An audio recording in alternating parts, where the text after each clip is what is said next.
The Guardian, 23rd of May 2023, Sinopec signs a contract to enter Sri Lanka's struggling retail fuel industry.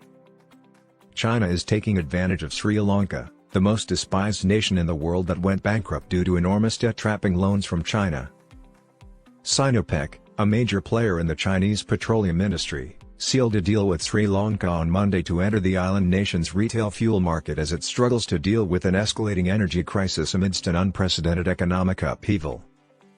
The contract arrangement would allow Sinopec to bring petroleum products into Sri Lanka, where there has been a fuel shortage for more than a year, store them there, distribute them, and sell them there. In response to mounting security worries voiced by Sri Lanka's immediate neighbor, India, which views the island nation as its strategic backyard, Beijing is moving to consolidate assets in its ports and energy sector. The agreement is intended to help Sri Lanka, which is experiencing a foreign exchange crisis, find a solution to its energy dilemma. The deal reached and signed on Monday in Colombo, Sri Lanka's capital, was intended to ensure uninterrupted fuel supplies to consumers, according to a news release from the president's office.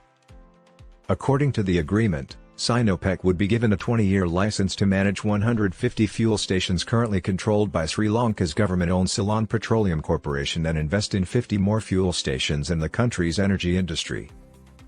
By the president's office, Sinopec can begin operations 45 days after receiving its license.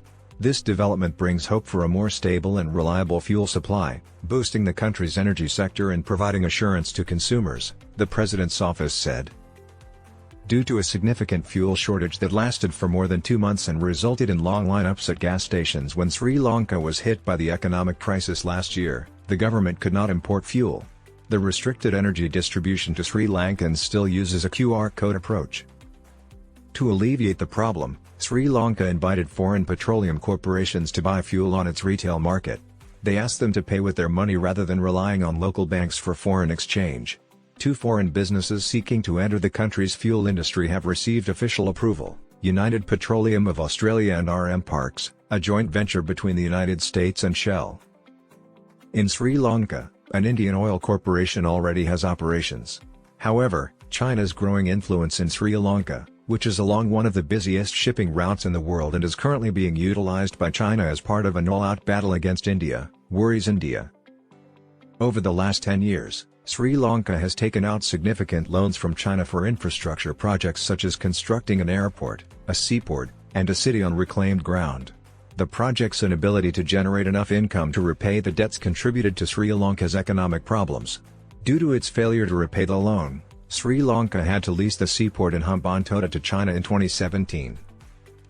Nearly 10% of Sri Lanka's loans come from China, the third highest source behind Japan and the Asian Development Bank, but is to blame for more than 90% of Sri Lanka's issues. Due to acute shortages of necessities like food, petrol, and medicine brought on by Sri Lanka's economic crisis, enraged rallies drove the country's former president, Gotabaya Rajapaksa, to leave the country and resign last summer.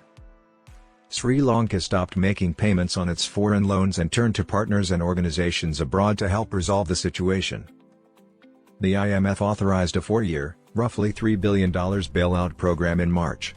The Sri Lankan government and foreign creditors are currently negotiating debt restructuring. Chinese debt trap loans, however, are the main issue.